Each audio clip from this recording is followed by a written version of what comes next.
Okay, it is, ooh, wow, smell like gas fumes in here. It's the 21st of July, Friday morning. I am going to be heading out to the Subaru dealership for a third time to pick up that new foam gasket for the cover plate for the fuel pump area. What I did was I ordered the that foam piece, but got the rubber piece instead. So they made a mistake, and then they reordered. Told me to go back there for a second time to pick up the new part, but it wasn't there. So I have to go back today for a third time to pick up a part that should have been there yesterday. So anyway, so all I need to do is well, you know what? I might as well keep the new part since this seems to be warped. So I'll go ahead and keep that. And I also got the sock or the strainer, however you want to call it. So all I need to do is put that together. Oh, by the way, also, I need to put this new piece with this old one. I didn't realize that, I read the instructions, good thing I did, that the fuel pump requires that this to be opened. And I think this piece has it all closed off. I'm not sure what that's for, but I'm gonna follow directions. So all I really need to do is to get all of that in place, drop it in the tank, and I should be able to start it today. So we got everything put together, and just to kind of, for reference, you see it doesn't have the opening like the one it came with from AEM. I got the sock in, and so all I gotta do now is drop it in. Actually, no, I need to put the new gasket in here, and I should be good to go. Oh, and by the way, this is the part that I used for the sock or the strainer. Before I close or button things up, let me make sure that she actually primes and the pump works.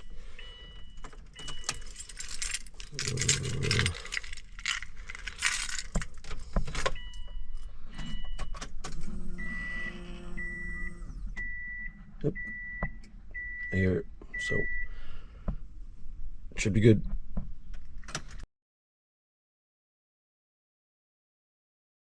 Okay, so I got back from the dealership, got the replacement part. So hopefully that's going to prevent the fumes from coming out from the access port. I also, unfortunately, I did try to start the car and she wouldn't turn over. So looks like I'm back to square one.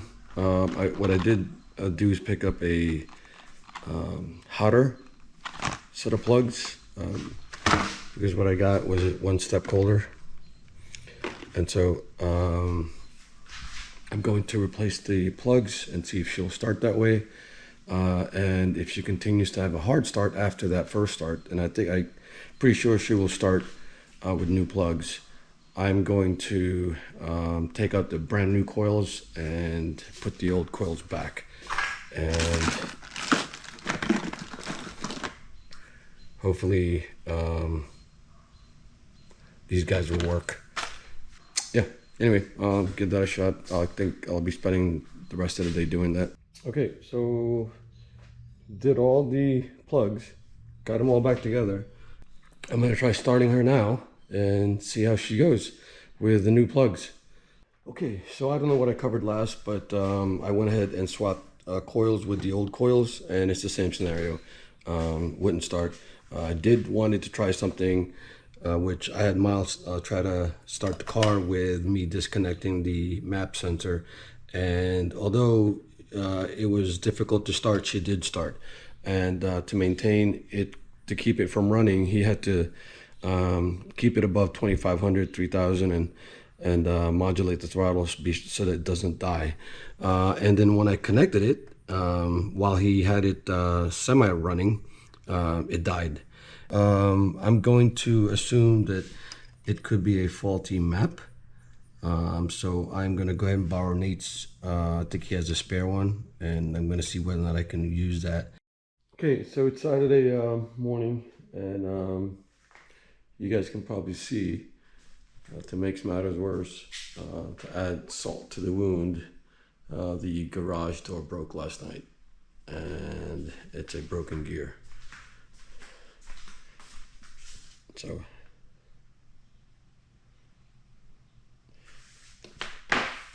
essentially, the Subaru gods, sensing that I'm probably getting close to getting this thing started, decided to make it a little bit more difficult for me by not allowing me to get her out of the car. I'll get her out of the garage by breaking the garage door. What do you think? Anyway, just kidding. Okay, so it's later in the afternoon. Nate dropped by early this morning to drop off the extra spare 4-bar map sensor that he had. I didn't realize it was Omni. It's a good thing because I also had Omni, and that's what the map is for. And this is the older version because it's black. I didn't really think that I needed to swap it because the previous owner just had installed it before I bought it. But thanks for Nate for dropping this by, and most likely I'll purchase this off of him. So just might as well go new, even though that still works if this doesn't turn out to be the issue. We were kind of talking about the state of his car, and hopefully maybe I can get some footage of it back on the dyno after it's been put back together. As it turns out that they needed to pull the motor. They are thinking that it might be rod knock, I think is what Nate was saying, but let's see whether or not they actually IAG warranties that motor. He didn't really do anything other than get gas in and drive for about maybe an 1/8 of a mile, and it shut down, as you guys saw in the last video. But anyway, so as you guys can see, I took off the throttle body to install the map sensor. And the reason why I did that is because these things are tiny and it's really in an awkward position, so I didn't want to just drop this in the engine bay and lose it. So probably easier for me to just take that out.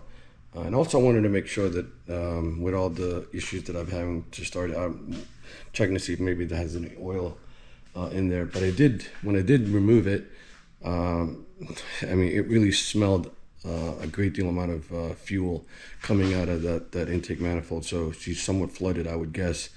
So let it sit there for a little bit. Hopefully it'll dry out the plugs. I don't know if this has any bearing as to why I'm having this issue. I honestly think it's the map.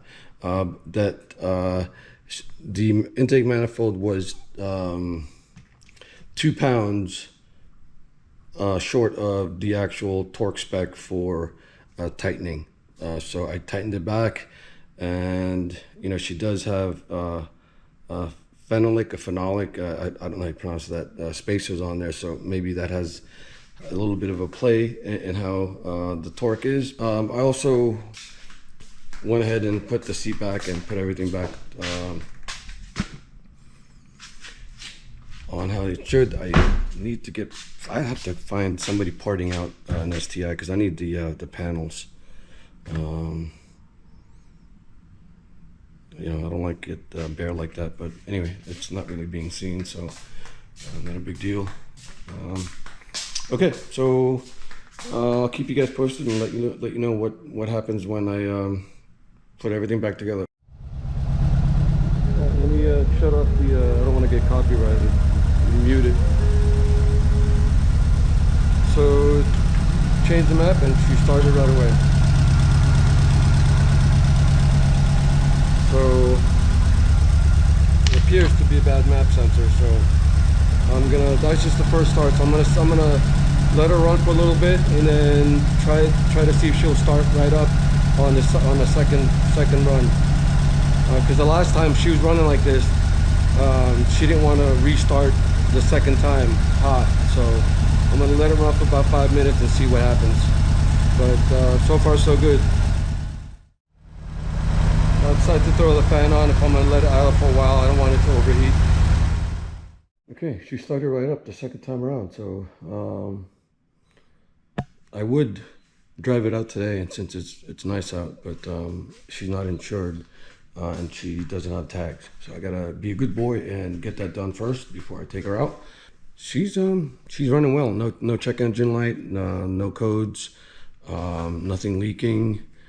I am gonna put back, since it is the map sensor that was the culprit, I am going to put back the new coils and this one-step colder plugs, just for peace of mind. And so probably the 6th and the 7th time I'm going to be changing plugs on this car. I was getting a little frustrated there and starting to kind of give up, to a point where I was starting to think about getting rid of all the 90s cars and get something that's more of a turnkey. But I think I'll keep them for now. Okay guys, it's Sunday morning. Just got back from picking up a spare hose from Nate. I am going to work on the wastegate. I think I may have missed a hose. Luckily I found it before I actually took her out for a drive. I'm missing a hose that leads on to the bottom port of the wastegate. I don't know why I didn't see that. But anyway, I'm going to go ahead and lift up the car and put that and route the hose properly. Also, I'm going to spend the rest of the day, like I said from the previous mention, that I'm going to swap to the step colder plugs and the newer coils. So, and then I will start her up again and bleed the coolant, and then maybe venture out. So we'll see. I'm just gonna drive around the neighborhood, so I'm not gonna take it out on the open road, just to kind of see what she does. Hopefully I don't get stuck. Okay, so after swapping over the new coils and the one-step colder plugs, she wouldn't start again. Lots of cranking time. Kind of worried to a point the battery was gonna go conk out. I kept the map, and what I did was I just went ahead and just for giggles just swapped out the coils, and lo and behold, she started right back up with the old coils. So how in the world can brand new coils go bad? $500. So what I'm going to do is process of elimination. I guess there's a better way to do it, but this is probably quicker for me. Is I'm going to go swap out by process of elimination. Just swap one out, one of the older ones. I can't even talk today because I've been at this for a while. Because I also did. I also found that the wastegate to the up pipe wasn't tight, so it took some doing for me to get it all tightened up. I had to get the car back up. I couldn't do it with just myself because of the way the V-band was, so I had to get my son to help out a little bit. So okay, so what I'm gonna do now is well, you know what, let me just show you real quickly how she starts right back up. There is a blip of hesitation when I first started, but let me see if I can put this right back. You can see how she'll, of course, probably jinxing it right now. Sorry, I'm wearing slippers. I sound like a damn freaking seal trying to get that slipper off, but anyway, all right.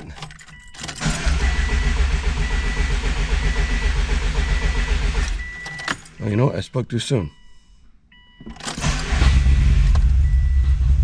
There she goes.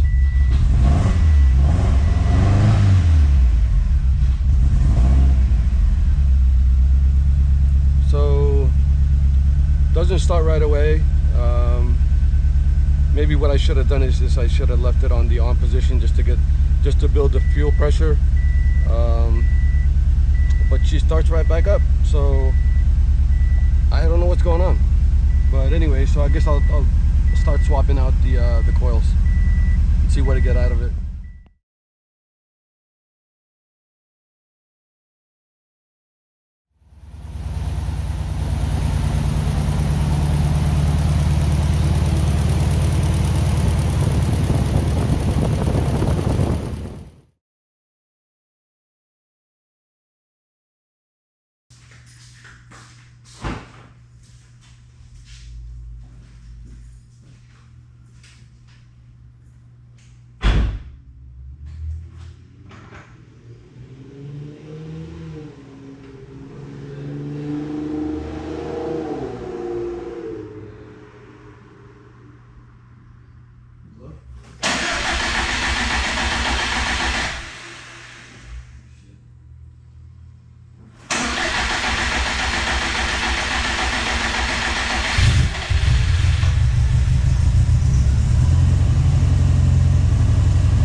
Okay, as you saw, I got a little adventurous and decided to, oh, what the heck, let me take her out for a drive. So let's just see how far I took it. At least as far as how, I should say how far my confidence was on my build. But you gotta take it slow, it's a little scary. For those of you that's done a build, you know what I'm talking about. Let's see how far we got. 1.1 mile. So maybe next time we'll do 2.2. So pretty ecstatic, glad nothing's leaking, nothing's smoking. The clutch was pretty good, although it is the engagement point was pretty high. It's pretty bitey, that's the right word. But anyway, so I'm glad, and I think I have enough confidence to maybe, well, you know what, I don't have my bulbs.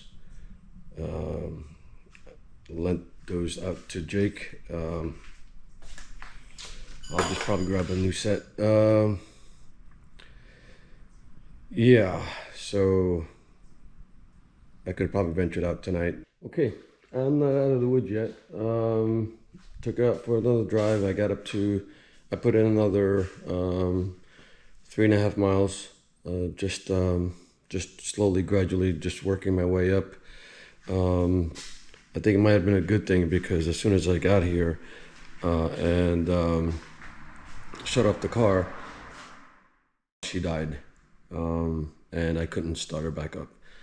This thing's really frustrating. I did get to drive it close to 5 miles total so far, so you know, at least I got the experience of actually getting them back on the road, but not 100% yet. So tomorrow I'm gonna let it cool down. I did try to attempt to start it like an hour later, and she does try, seems like she wants to start.